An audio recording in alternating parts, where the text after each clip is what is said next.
恭敬大德三听，为四法为记一切众生，经转妙法轮，教导我们如何了生脱死，离苦得乐。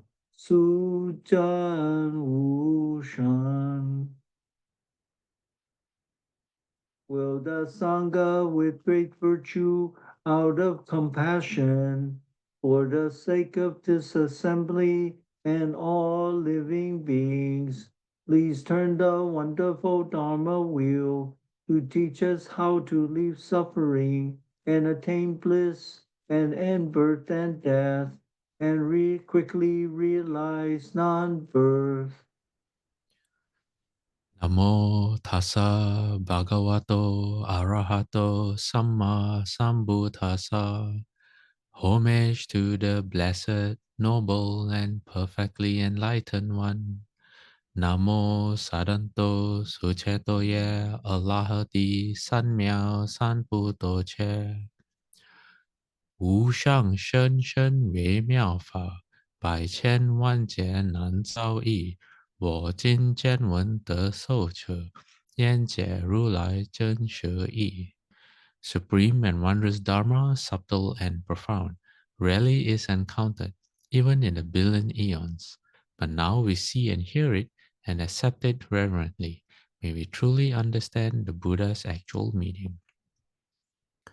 Namo, quelling disasters, lengthening life, Medicine Master Buddha. Namo, quelling disasters, lengthening life, Medicine Master Buddha.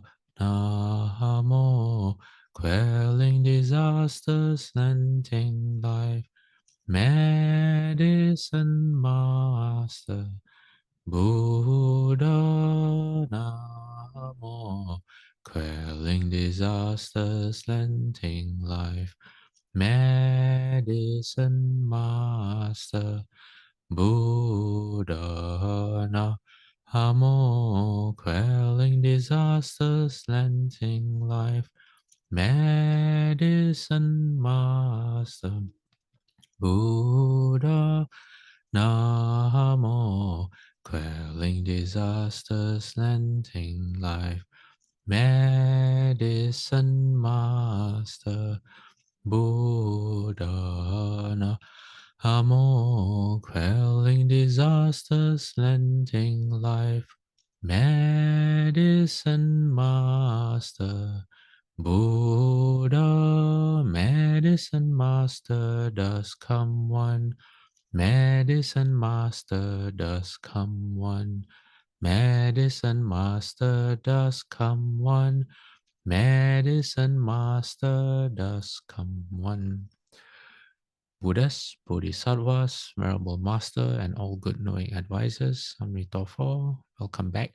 We are lecture number 104, I think. Yeah, 104. Oh, no, sorry, not 104. 174. Yeah, lecture 174 of the Medicine Master Buddha Sutra.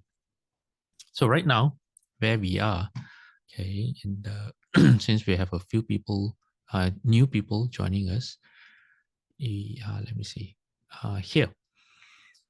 Okay, this part of the sutra, if you look at the second paragraph, okay, maybe you start at the first paragraph.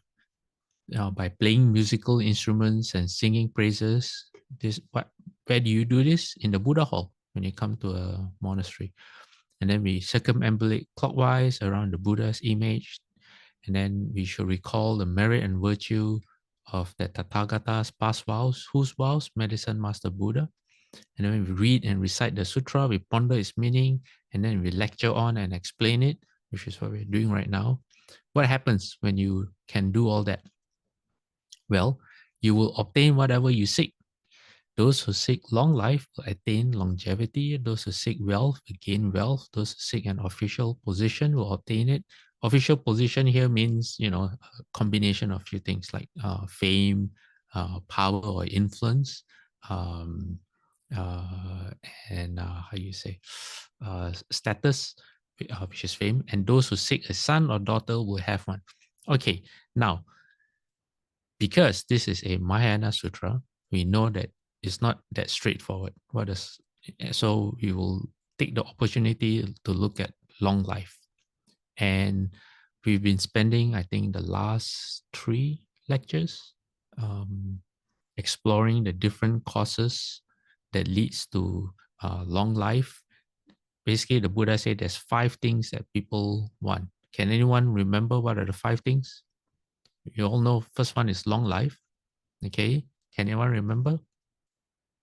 What are I the would 5 say things? wealth, Beauty, Yes. Beauty, wealth, correct. What fame, else?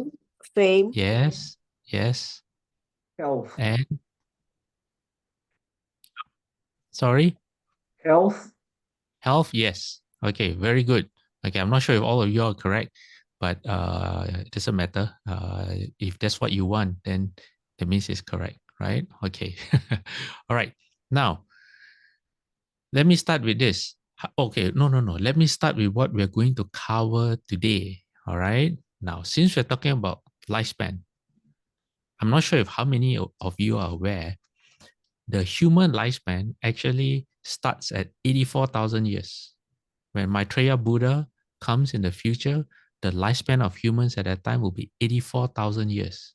Can you imagine being alive for 84,000 years? So, what happens is there's going to be a cycle.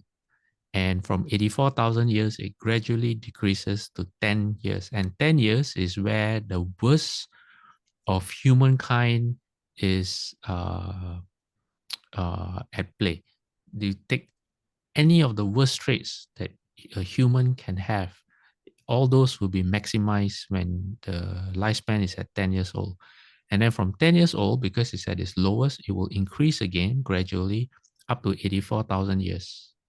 And right now, unfortunately, we are in the period of decline. We are at a period where the average lifespan is considered as 100 years, at least when the Buddha was teaching. And now it's actually less. And we'll come to that. We'll come to the cycle. So today we're going to look at the human lifespan, okay, to understand where we are right now in terms of the evolution of human. And then for until when is the next period we can have 84,000 year lifespan. And then from there, we look at who actually has a long lifespan. But I won't tell you who right now. It's so long that you think you will live forever, that long. All right. Definitely longer than 84,000 years, that's for sure. All right. And then we look at actually how brief and fleeting life is. And I don't think we'll get further than that for today because there's a lot of slides for the first and second one. But then if we have, okay, we then look at how, because we are looking at the Dharma, how we should contemplate impermanence and what are the causes. I have a short slide about why humans are the way we are. Why do we not understand the preciousness and the fragility of human life? Again, I have a very interesting sutra. It's a story about how a woman, I shared this with you before, but this was maybe a year or two ago, how someone from the heaven died and then came back to earth, to Jambudvipa. Technically not earth. Earth is part of Jambudvipa, and then got reborn again in heaven. And then, as I said before, because this is the Dharma, we will look at what the Buddha means when he says long life. So we are going to look at a different perspective of what long life is and what's even better than long life. All right. And then we will discover why then even gods with their long life, okay? Why gods desire a human rebirth. And that's why human life is so precious. So I don't think we're going to cover all of that today, unless we take maybe 3 hours. So we'll do what we can. Okay, and then we'll continue next week. Okay, so in front of you, you see the Buddha say, yes, Ron, you have a question? No, No? Okay, good. Buddha says what? There are two things that are very hard to give up. What? The hope for wealth and the hope for long life.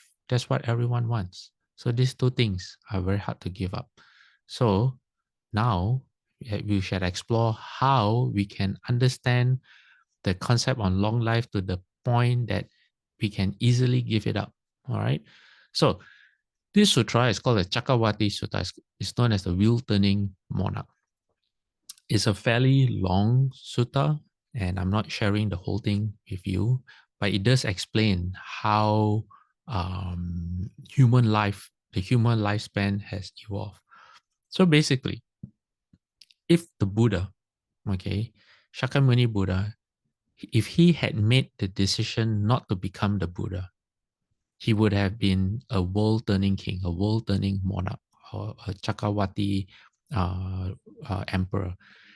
And why are you known as a world-turning king?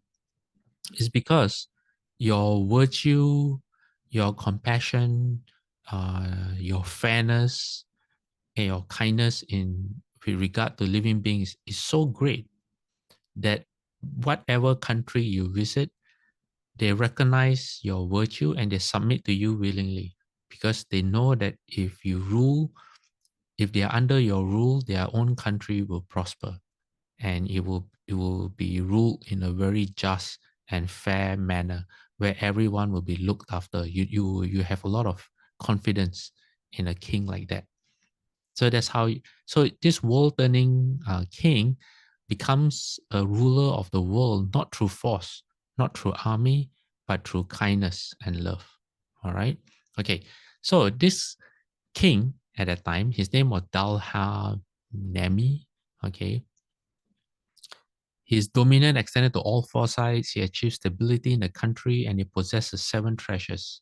If you all remember, a few years ago, we covered the heavens and we actually covered this topic before. What are the seven treasures? There's a treasure of the wheel, the elephant, the horse, the jewel, the woman, the treasurer, and the counselor as the seventh treasure. So, I mean, it might seem a bit misogynistic, I can't pronounce it, but I know the word. Like why is the woman the treasure? Well, that's because his wife, his consort, the queen, is seen as an equal partner. That's why it's known as a treasure. Okay, all right. So he had over 1,000 sons who were valiant and heroic, crushing the armies of his enemies. You know who else? Who else has like 1,000 sons? The gods, the ruler of the heaven of the 33, Lord Chakra, he has 1,000 sons. The four heavenly kings in the heaven of the four kings, I think they each have also 1,000 sons, something like that. Okay, anyway, I says after conquering this land, I think there's a typo, this land and sea, he reigned by principle without rod or sword.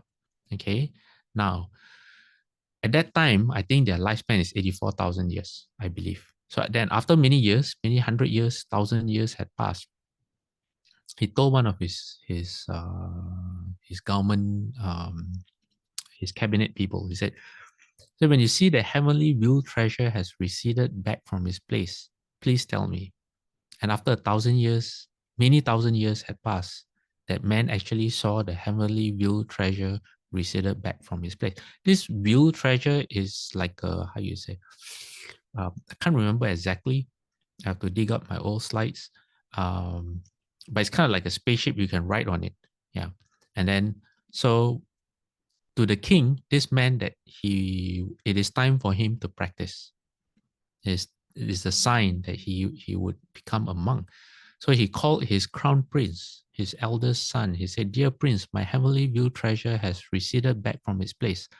I have heard that when this happens to a wheel-turning monarch or king, he does not have long to live." And he said, "I have enjoyed human pleasures. Now it is time for me to seek heavenly pleasures."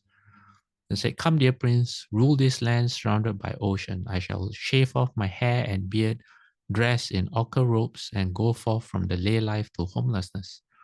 So it's time for him to create merit for himself.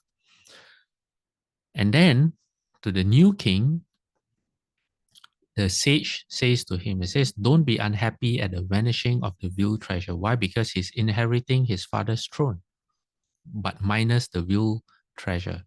So the sage is giving him advice. He said, the real treasure is not inherited from your father. So that means that it doesn't belong to your dad.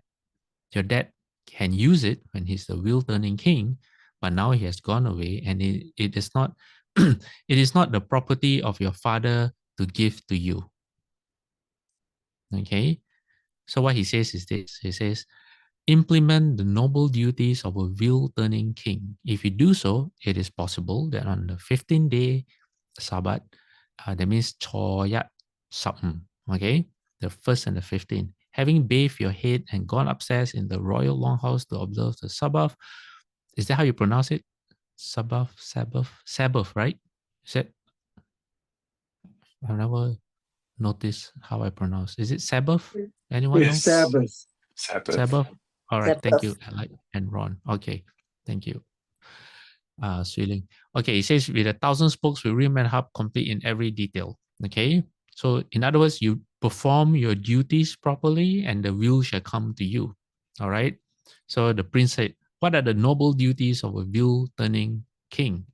Then he said, okay, you rely on principle, you honor, respect, and venerate the principle, having principle as your father. That means you don't flip-flop. You don't say one thing, but then the next day you change your tune. Okay, I don't comment on politics, but I'm commenting on the slide in front of you.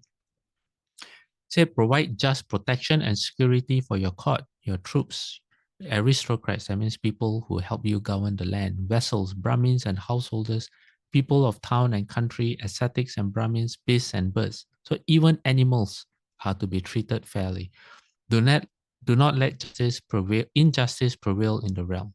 Pay money to the penniless in the realm. That means people who need things, you supply them. Okay. And then not only that, and this one applies to all of us, he says, there are ascetics and Brahmins in the realm who avoid intoxication and negligence. That means they observe the precepts. They are settled in patience and gentleness who tame, calm, and extinguish themselves. So what should you do? He says you should go up to them from time to time and ask, Sir, what is skillful, what is unskillful?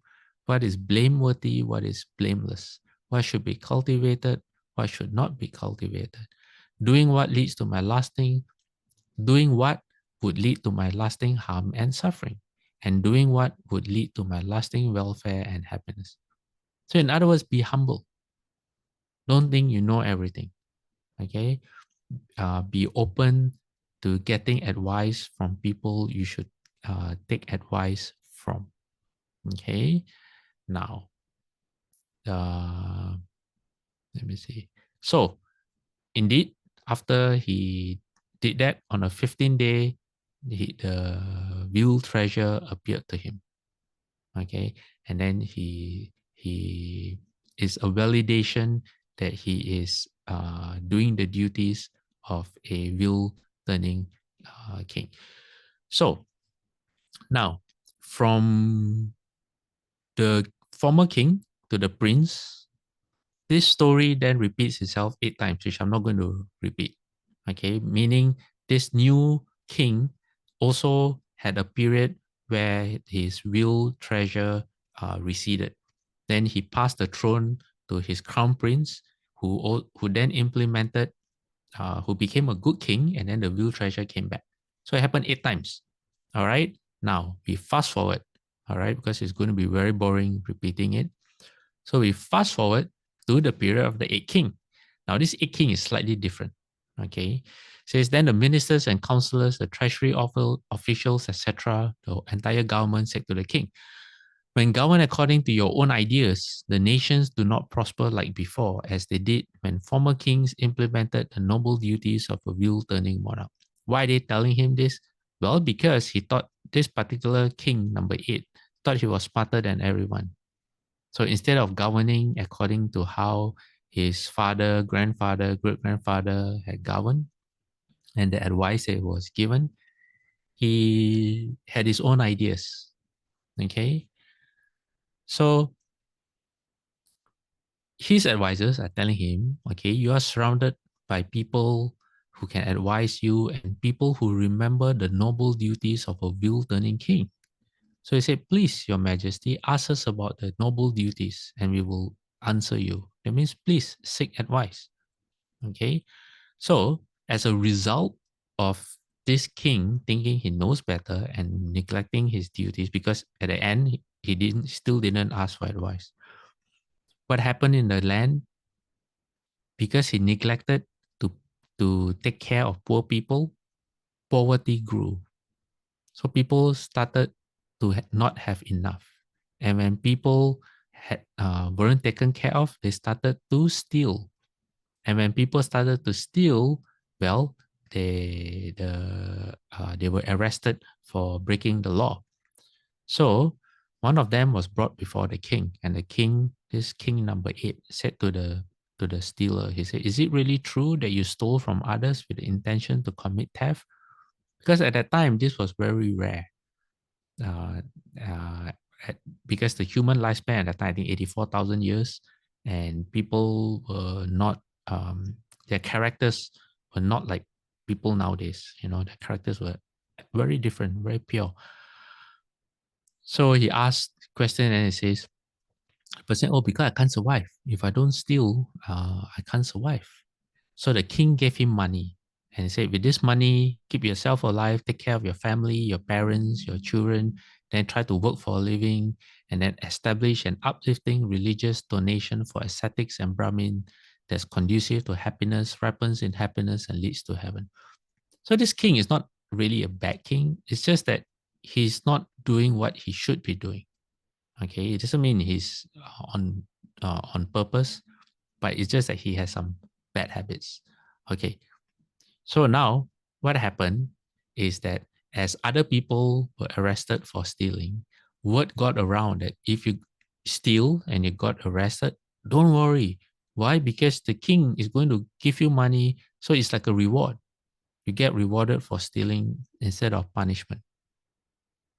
You know, so this king's misguided attempts to help people, because he didn't solve the problem at the root. He was trying to solve the problem at the branch tips. So it backfired on him because it, you know, for most people, it seems, oh, it really makes sense. People steal, they don't have enough, you pay them. So you give them money when they're caught. But so this king wasn't very smart. So at this point, the king thought, if I continue to pay money to anyone who steals from others, it will only increase the stealing. By this time, the stealing actually had increased. So he decided to go to the other extreme. He decided to execute people who stole. All right. Then he ordered his men and said, tie this man's arms tightly behind his back, and then take him to the south gate, shave his head, and then parade him in the city with the beating of a drum, so everyone knows what's going on, and then take him to the south gate, and then that's where you execute him. All right. Now guess what happened? Anyone want to guess? Anyone knows this sutra? What would happen if you know if you get caught, you will be punished with death? No one will want to get caught, right? So when people realize that, oh my, you are no longer getting rewarded, but instead you're going to be put to death. Not only put to death, you're going to be humiliated before your execution. People started to make sharp swords to protect themselves in case they were caught, so that they can escape. All right. At the same time, the sharp swords were also, after they committed robbery, they would kill anyone who saw them, so there won't be any witnesses. So if there's no witnesses, then you can't be caught. So over time, this led to more and more serious crimes that affected entire villages and towns, and a lot of people were murdered. And then the Buddha had a command. He said, because this king was not solving the problem at the root, not providing to the needy. This this is the cause. It has led to how you say, a collapse of the society. All right. Now we look at from a causal connection what happened. So Buddha explains it, and for the sentient beings among whom killing was widespread, their lifespan and beauty declined. These people live for 80,000 years, but their children live for 40,000 years. So over time, because of killing, the lifespan was half to 40,000 years. And then among the people who lived for 40,000 years, a certain person stole something from others. They arrested him and presented him to the king, saying, Your Majesty, this person stole from others. And then, if you think this is a repeat, no, it's not a repeat. Why? Because this is where lying comes into play. So the king, when questioned the person who was caught for stealing, is it really true that you stole? He would lie. And he said, no, I didn't steal anything. No one saw me steal. The people are just accusing me for no reason. So when lying became widespread, their lifespan and beauty declined further. So from 40,000 years, their children only live for 20,000 years. Okay. Now, from the 20,000 to 10,000 years, what happened? It was because of backbiting. Okay. Like gossip, spreading rumors. And then from 10,000 years to 5,000 years, it was because of adultery. And then from 5,000 years to 2,500 years for the next generation, it was because people used harsh speech. They started scolding each other, and frivolous speech, talking nonsense, chatting about anything that doesn't bring benefit to anyone. And then from 2,500 years to 1,000 years, it was due to desire and ill will. All right. And then from 1,000 years to 500 years, it was due to wrong views. And then from 500 years to 250 to 200 years, it was due to illicit desire, immoral greed, and wrong thoughts. And then from among the people who lived for 250 years, three things became widespread: lack of due respect for mother and father, ascetics and Brahmins, and failure to honor the elders in the family. Okay, these views, don't think that they are very far away. They're in the sutra. This is like a fairy tale or legend. What the principle of this sutra is to watch out for these views in yourself. Because these views in ourselves will cause us to have a short lifespan. Even if we can't see it now, it will lead to a short lifespan in our next life, at the very least. Okay? So the Buddha says, there will come a time, mendicants, meaning the monks, when these people will have children who live for 10 years. Okay, what happens? How is the cycle? How does the cycle happen? According to one of Shufu's explanations, every 100 years, the lifespan will decrease by 1 year. So at the peak of 80,000 or 84,000 years, every 100 years, the lifespan will reduce by 1 year. Okay, so you can take out your calculators, your pens, and your papers, and then you can calculate right now. Okay, at least during the Buddha's time, the Buddha said the average human lifespan was 100 years. All right, so you can calculate. If it takes 100 years for a lifespan to decrease by 1 year, how long will it take for humans to get to a 10-year-old lifespan? Okay, average lifespan is just 10 years. So the Buddha says when that happens, okay, when people are 5 years old, they get married already. That means at 5 years old, like animals, basically the conduct of humans will become like animals. All right. And then the following flavors will disappear: ghee, butter, oil, honey, molasses, and salt. The best kind of food would be finger millet, just as fine rice with meat is the best kind of food today. So if you go back many, many years, fine rice and meat will probably be seen as very coarse food. But now, for us, it's like, oh, that's the best food that you can eat. And the Buddha says, The 10 ways of doing skillful deeds will totally disappear, and the 10 ways of doing unskillful deeds will explode in popularity. Those people will not even have the word skillful, still less anyone who does what is skillful.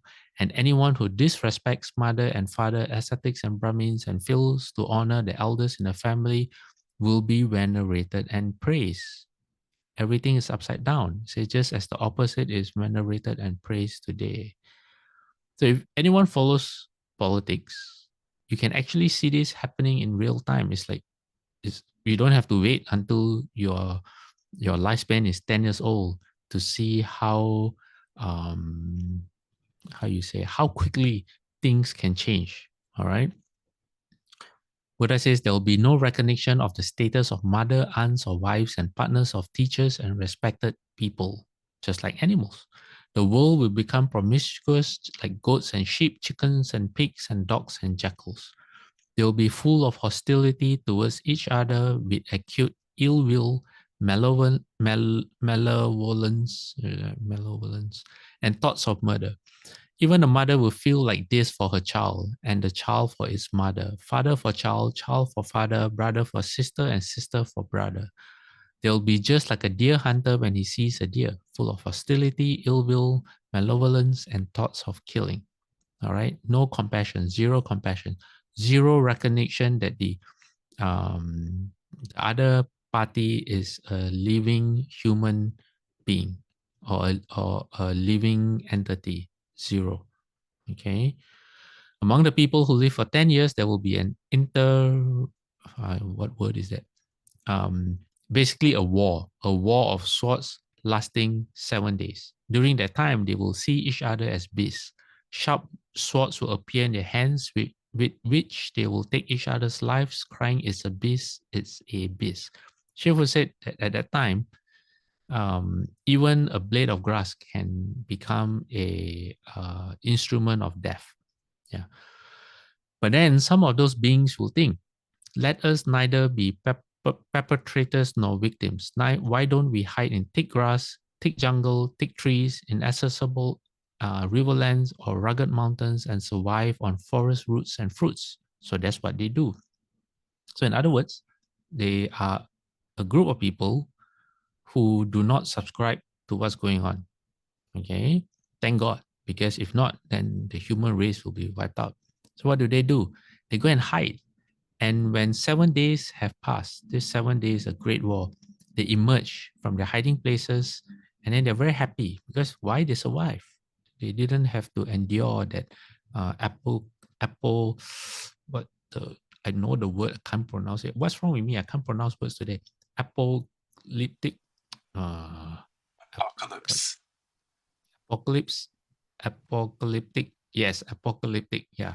Let me say that a few more times because I'll forget. Apocalyptic scenario, just like the movies. And then they are very happy. And then they find each other and then they find that every living being is precious.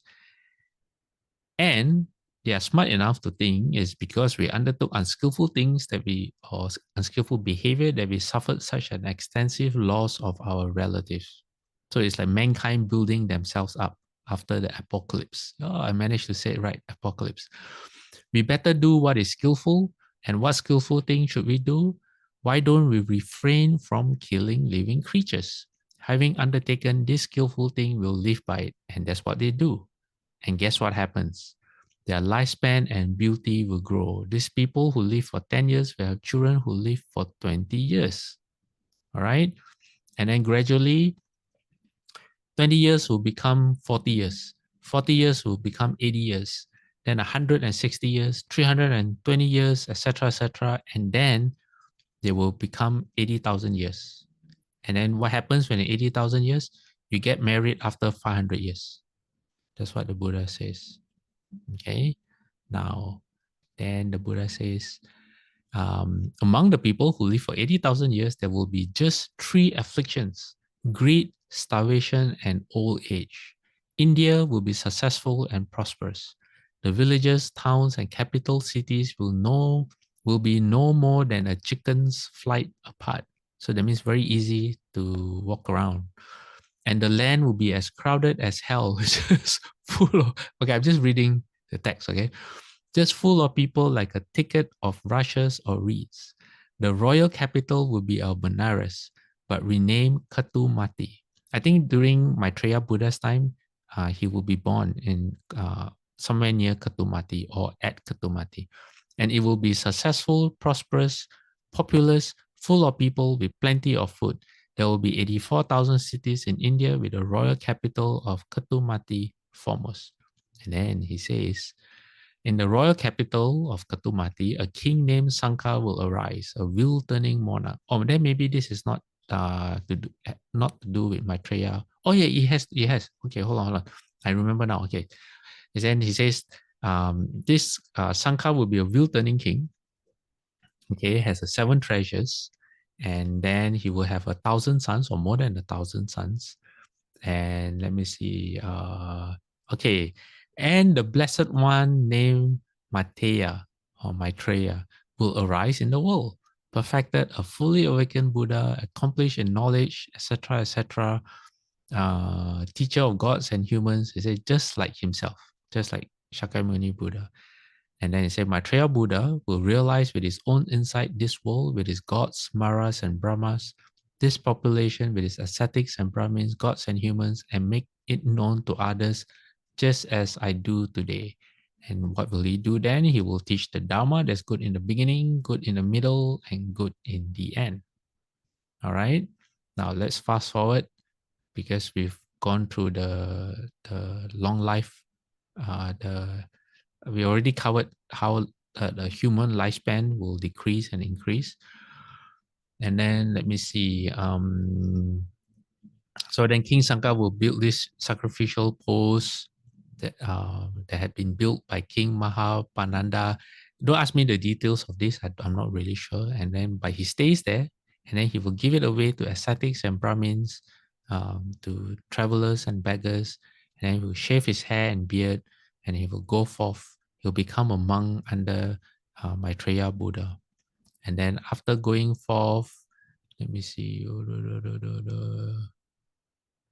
He will become an arhat. He will achieve with his own insight the goal, for which gentlemen rightly go forth from the lay life to homelessness. Okay, everyone got that? All right. Now we come to someone who thinks he has eternal life. So this sutra is also a bit long, and I think yes, Alec. The last sutta, is it part of the Mahayana canon or the Pali canon? Okay, hold on. Let me get back to it. This particular sutra, the N26, is from the Pali canon, but it also exists in the Mahayana canon. This is a in Buddhism, this lifespan of human beings and the evolution of 1 year every 100 years is kind of like a like common knowledge. Yeah, it's like an accepted fact across both canons. All right. Now, okay, this is about a Mahabrahma. Okay, his name is Baka. And where does Baka live? Baka lives in the second of the first dhyana heaven. The first dhyana heaven. Okay, let me see. Let me make sure I'm right before I spout my facts. The first dhyana heaven, and you get there by not through blessings. Blessings play a role, but the first 6 heavens above Jambudvipa, you get there by blessings. But then the heavens of the first dhyana, where Brahma and his retinue live, there are 3 heavens of the first dhyana, and you get there by developing loving kindness. So you get there by developing your character. Okay. Now, Baka is in the second heaven. No, I think he's in the third heaven, the heaven of the great Brahma. Okay. Now, where are we in the sutra? The Buddha was telling the monks that he could read Baka's mind. And what was Baka thinking? Baka was thinking to himself. He said, this is permanent. This is everlasting. This is eternal. This is whole. This is not liable to pass away. Himself. He's thinking about himself. All right. He says, for this is where there's no being born, growing old, dying, passing away, or being reborn, and there's no escape beyond this. So he thinks he's it. He thinks he's the he's, how you say, he's permanent. Okay. The principle to take from this is, although human beings are a bit smarter, okay, we know that one day our lifespan will end. We push it to a corner of our mind and we live as if we will not. Okay, so that's the principle to take from this. All right. So don't look down on Baka because we do it with ourselves all the time. Okay. So the Buddha said he knew what Baka, the divinity, was thinking. In some translations, Baka is the Baka Brahma. That's his name. All right. So what did the Buddha do? Immediately, he brought himself in front of Baka. Why? Because he felt that this was the right time to teach Baka. So when Baka saw him coming from the distance, he said, "Come, good fellow." He didn't even address the Buddha in a respectful way, but more of a friendly manner. He said, "Welcome, good fellow. It's been a long time since you took the opportunity to come here. For this is permanent, this is everlasting, this is eternal, this is complete, this is not liable to pass away." Why? Because from his point of view, from Baka's point of view, he has been around longer than the Buddha has. All right, the Buddha has only been long enough for Baka to blink his eyes, and how do you say, in comparison to how long Baka has been around. So he welcomes the Buddha, and then the Buddha replies to him. He says, "Oh, Baka, the divinity is lost in ignorance, because what is actually impermanent, not lasting, transient, incomplete, and liable to pass away, Baka thinks is not." Okay. And it says, where there is being born, growing old, dying, and passing away and being reborn, Baka says there's no such thing. All right. And when there is another escape beyond this, meaning this, even this lifespan is temporary, Baka says there's no such thing. Okay. Now, anyone want to guess how long Baka's lifespan is? Anyone know? Okay, I'll give you a clue, all right? There is 1, 2, 3, 4, 5, 6, 7, 8, 9, 10, 11, 12, 13. 13 digits. What is the, there's million and then trillion. For 13 digits, what is the number? What is the word for it? Does anyone know? Anyway, okay, for those of you who have pen and paper ready, it is 1, 0, 0, okay, 1, comma, 007, comma, 880, comma, 000, comma, 000. That's how long Baka's lifespan is from the human point of view. Okay, from a Buddhist point of view, it is 3 middle kalpas, 3 middle eons. All right, so let me see this. There's 880 trillion plus another, I can't, 10 trillion. Okay, 10 trillion. Yeah, 10 trillion years lifespan. That's why he thinks he's permanent, so long. Okay. Okay, now something very interesting happens. Mara is actually there. And Mara controls the mind of one of the retinue of Baka, the Brahma, and makes him say this, says, Mendicant, meaning addressing the Buddha, says, don't attack this one, don't attack this one, for this is the divinity, the great divinity, the vanquisher, the unvanquished, the universal seer, the wielder of power, God Almighty, the maker, the creator, the first, the controller, the father of those who have been born and those yet to be born.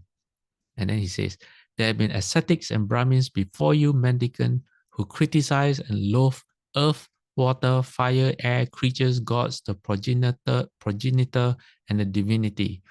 When their bodies broke up and their breath was cut off, they were reborn in the lower realm.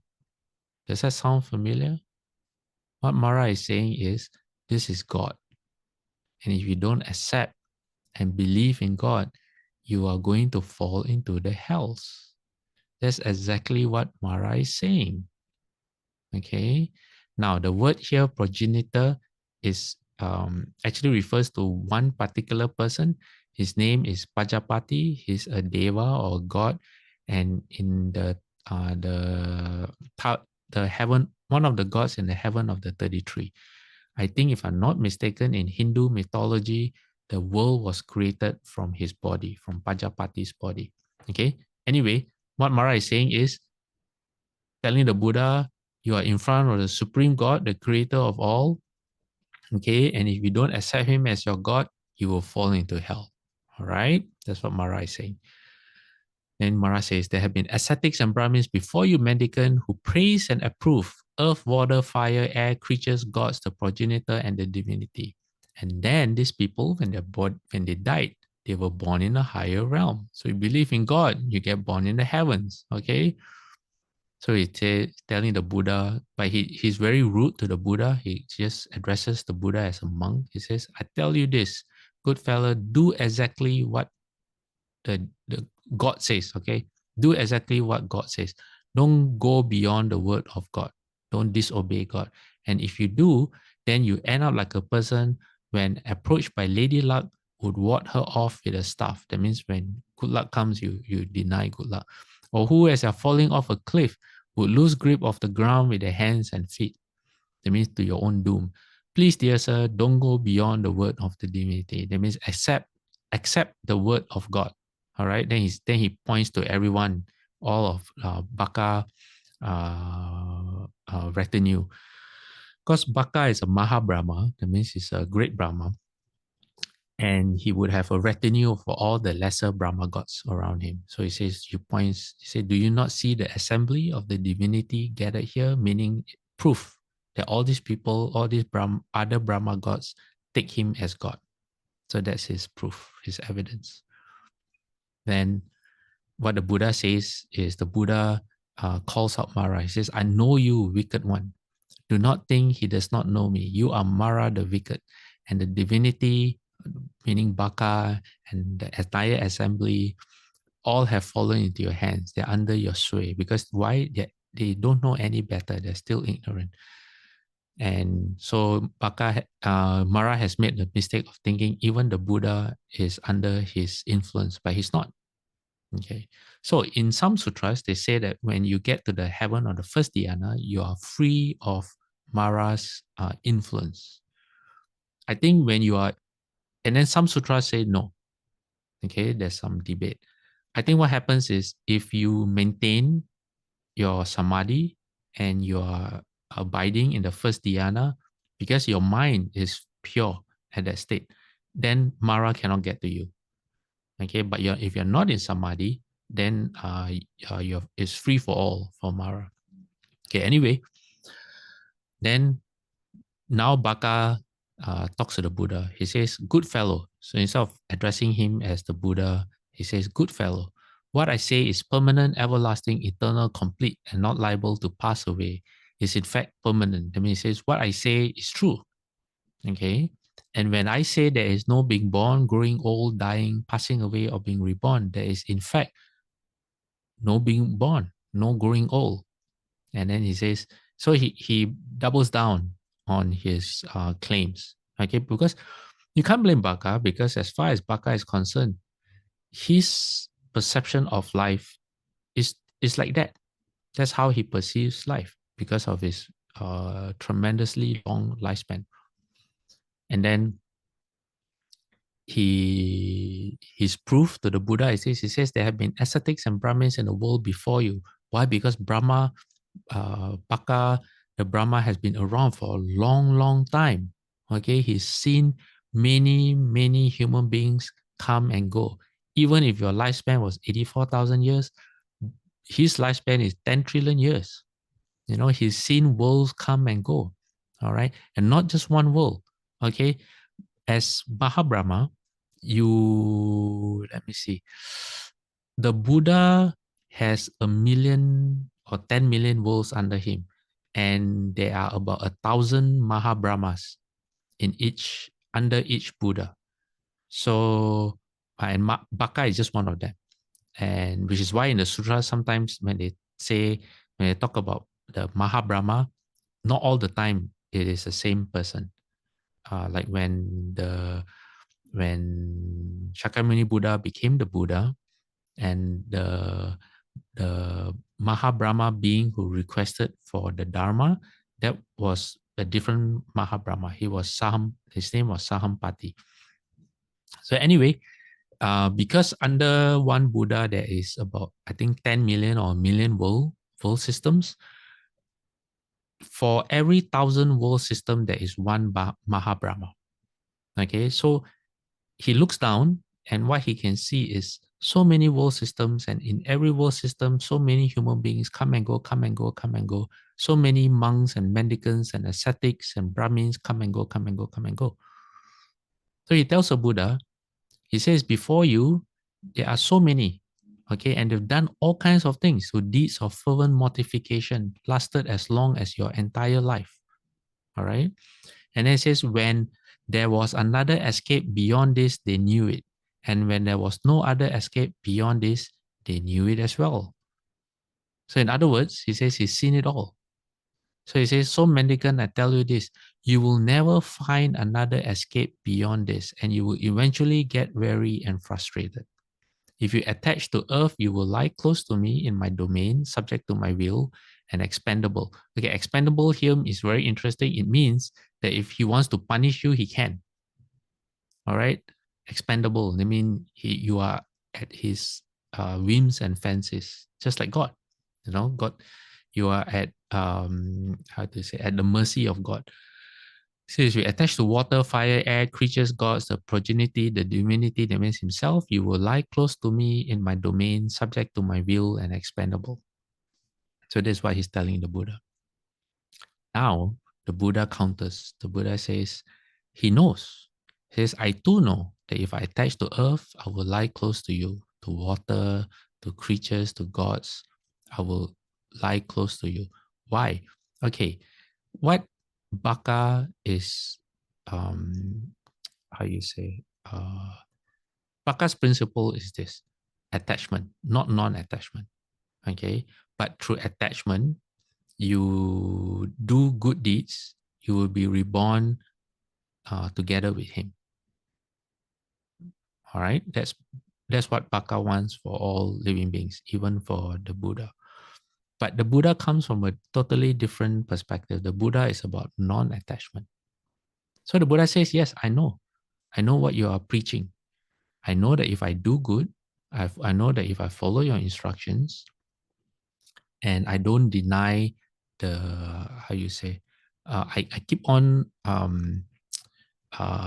identifying with the earth element, water element, and all that.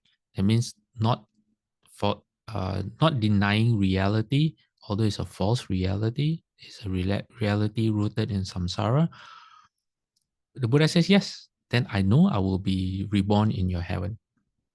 But then he adds something. He says, but in addition, divinity, I understand your range and your light.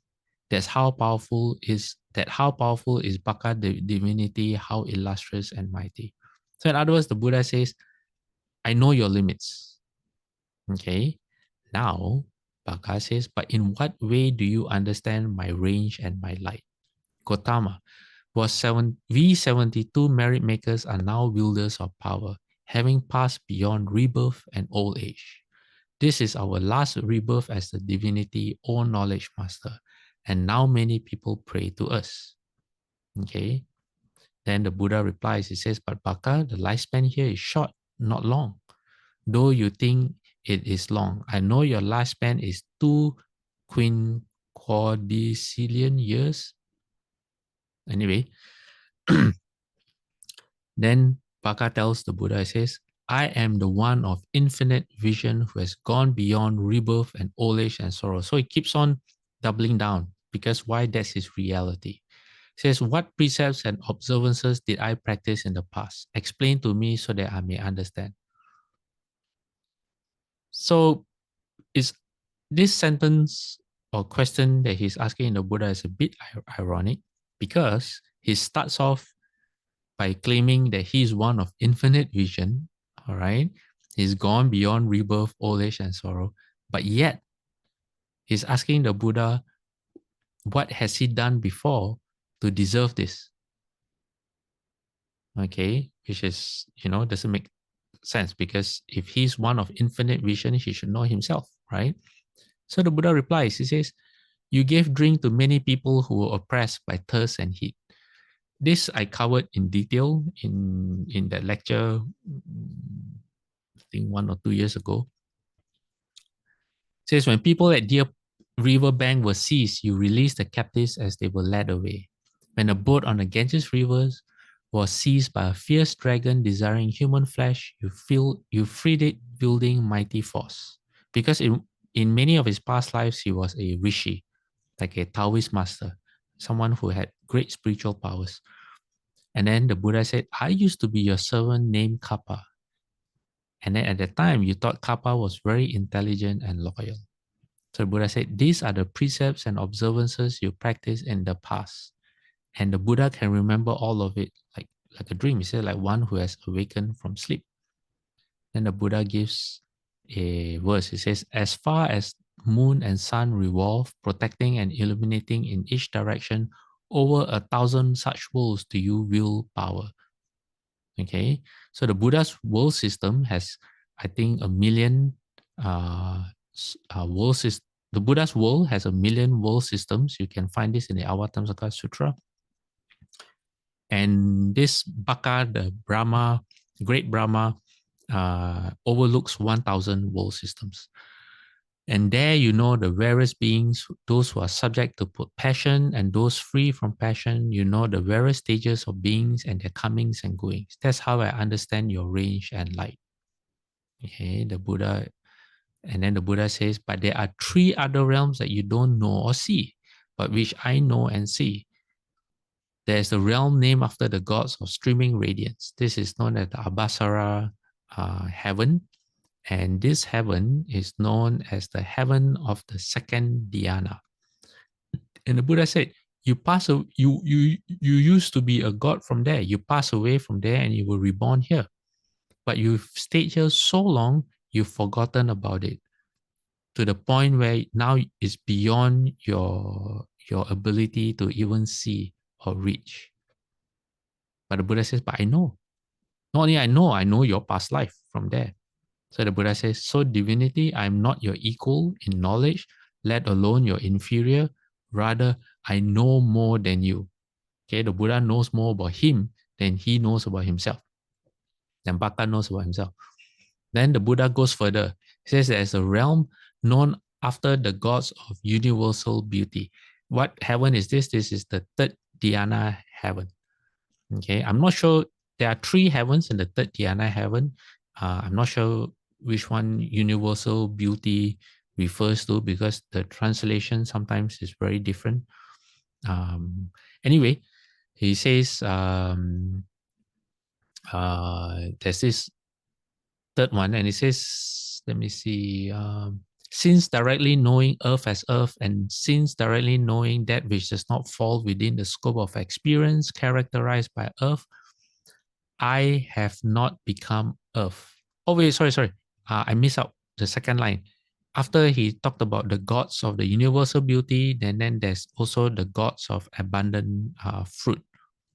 And I think I didn't include it here, but what the Buddha outlined to Baka was that basically from the 4th dhyana heaven, he died, passed away from the 4th dhyana heaven. He got reborn in the 3rd dhyana heaven, and then he got reborn in the 2nd dhyana heaven, and now he's reborn in the 1st dhyana heaven, which is where the Buddha is talking to him. And the Buddha says, you can't remember all this. Why? Because it's been too long. The just now I gave you all a figure, and that was his lifespan, right?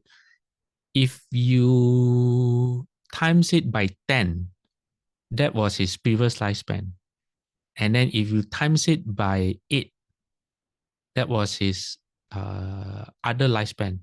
And then if you times it by, let me see, 64, basically 16,000 divided by 64.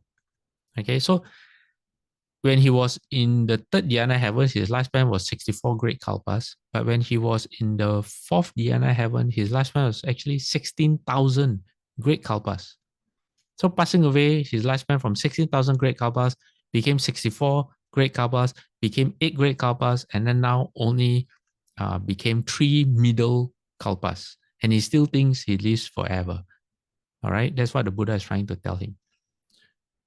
So the Buddha says, knowing earth as earth, and sincerely knowing that which does not fall within the scope of experience characterized by earth, I have not become earth.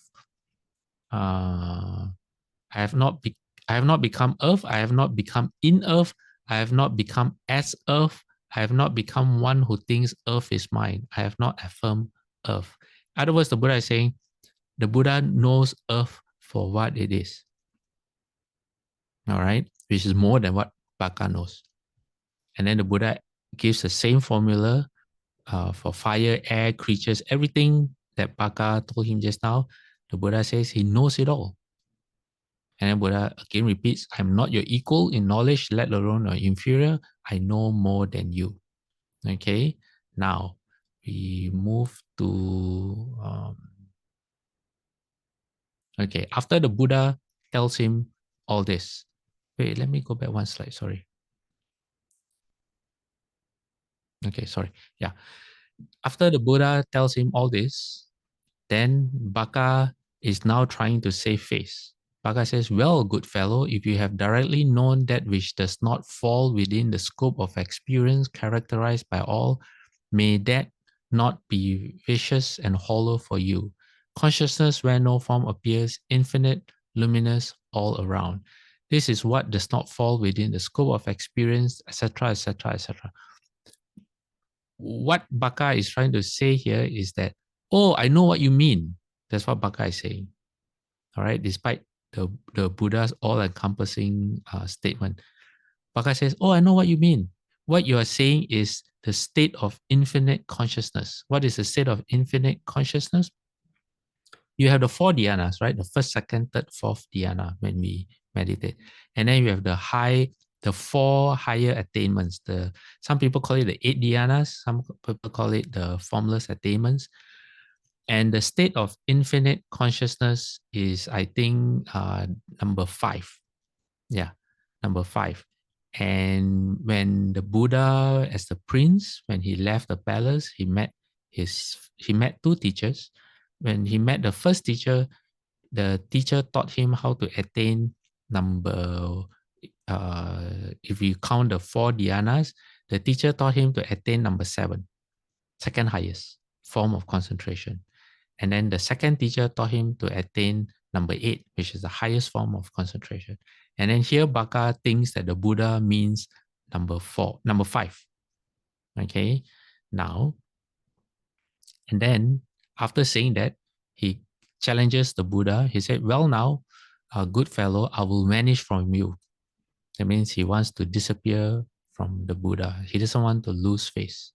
Okay. And then the Buddha said, okay, go ahead if you can. But he couldn't. He couldn't make himself disappear from the Buddha. And then the Buddha told him, okay, you can't do it. I will do it. I will vanish from you. Okay. Now, what is going on? You may think that, the Mahabrahmas are so, you put it, so refined in their consciousness, so elevated that they have no ego left. But that's not quite true. Okay, I'm going to ask you all, is it okay if I go beyond, it's already 5 minutes beyond, if I take another 10 minutes? No objections? Feel free to leave, okay? Okay, all right. There's a very interesting sutra, okay, where the Buddha explained to a particular monk. He says, once there was this monk who wanted to know, where do the 4 great elements end? Where does earth, water, fire, and wind, is there a place where they cease without remainder? That means they cease to exist. So this monk meditated. Then he went to heaven of the four great kings. And he asked the four great kings. And the four great kings said, we don't know the answer, but you know, if there's someone who knows, it might be Lord Chakra in the heaven above. So he went to Lord Chakra and asked him the question. Lord Chakra said he doesn't know. Send him to the higher heaven known as the Yama heavens, the Yama gods. Then Yama sent him to their king Suyama, who said, I don't know. Send him to the Tushita heaven. Okay. And so on and so on and so on. He went one by one, one by one, one by one. And then he ended up where? He ended up in the Brahma heavens, where Baka was. In this sutra, it doesn't identify which great Brahma it was. It only calls him, the Buddha only identifies him as the great Brahma. So this monk comes to the heaven and then asks the Brahma gods there the question. And then the monk said, well, the god said, we don't know, but there is one who knows, the great Brahma. And he says, where is this great Brahma? He says, oh, he's not with us right now.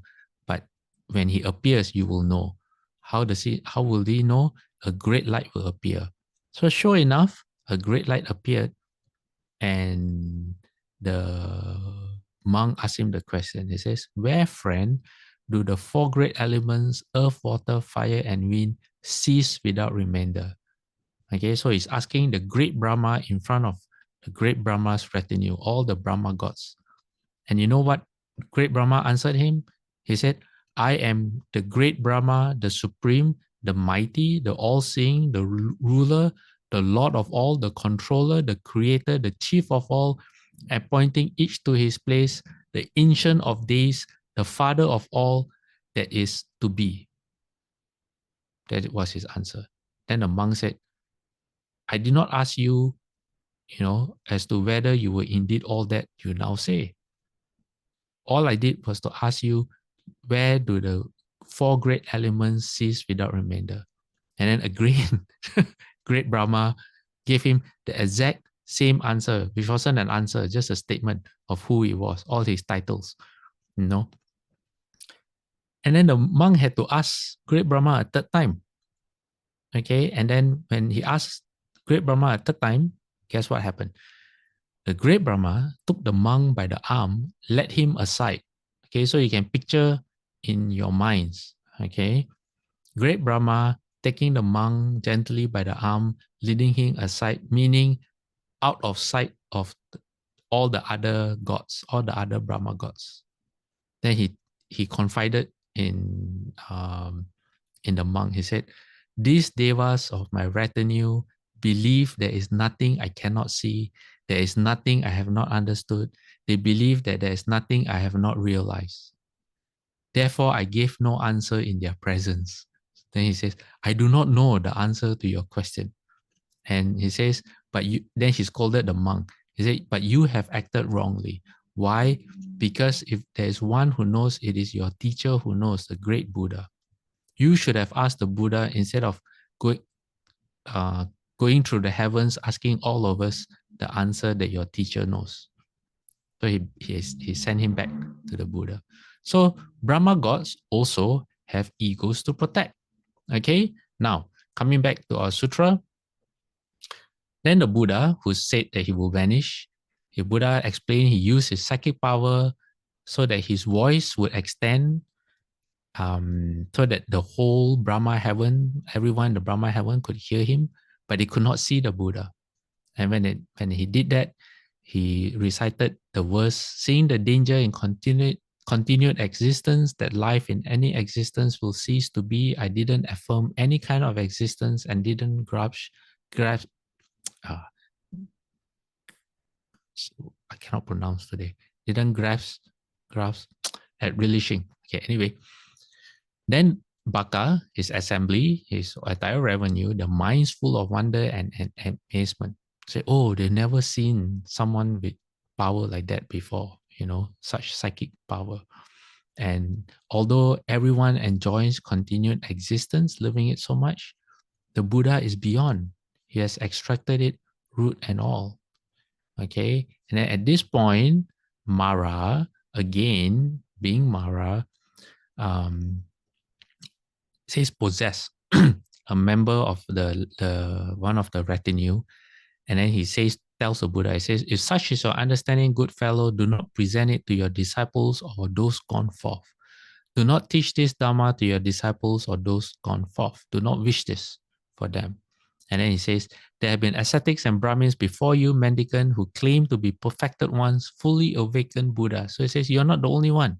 All right. They presented, taught, and wished this for their disciples and those gone forth.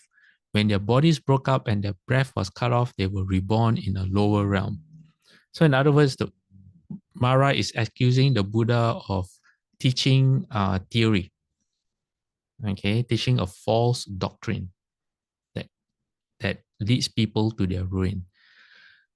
And then he says, but there have also been other ascetics and Brahmins before you, mendicant, who claim to be perfected ones, fully awakened Buddhas. They did not present, teach, or wish this for their disciples.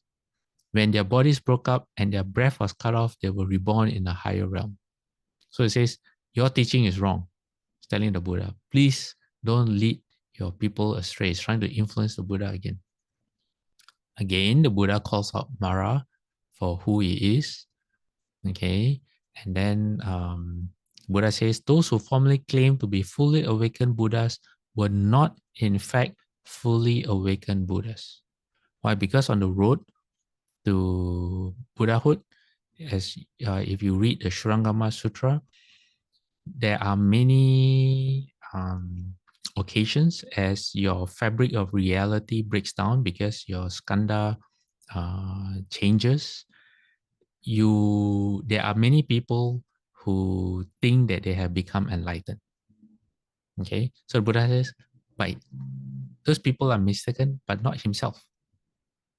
So it says the realized one remains as such whether or not he teaches disciples. The realized one remains as such whether or not he presents the teaching to disciples. And it says, why? Why is that? It says, because the realized one, or the Buddha, has given up the defilements that are corrupting, leading to future lives hurtful, resulting in suffering and future rebirth, old age, and death. He has cut them off at the root. Okay, so it's time. I'm going to stop here.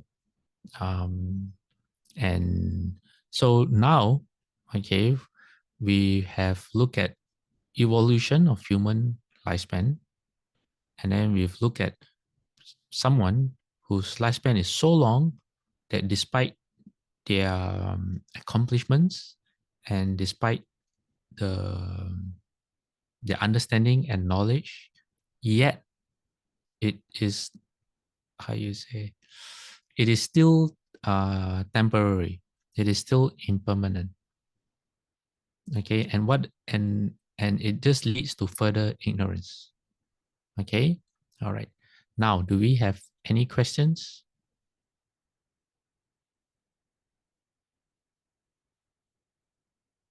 Any?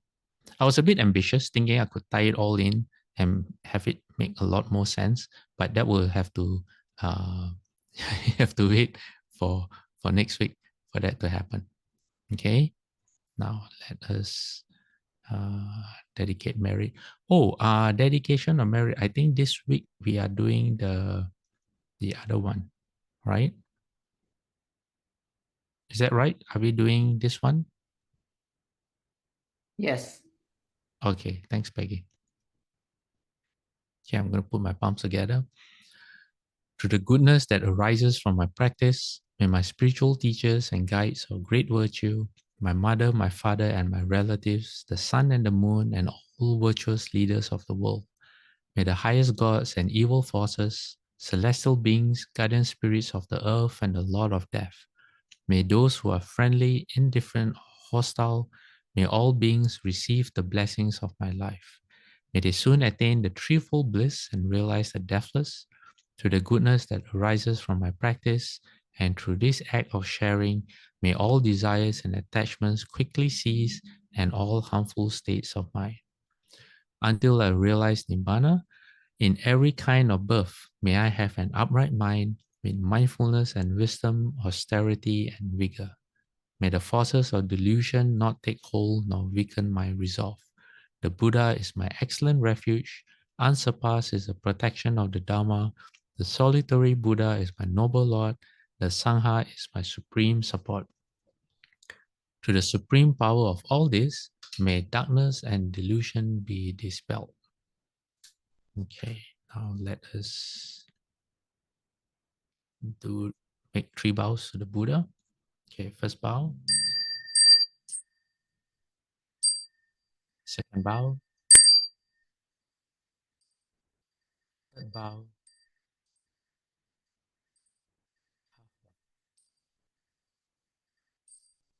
bowing respect to the Venerable Master. Second bow, third bow.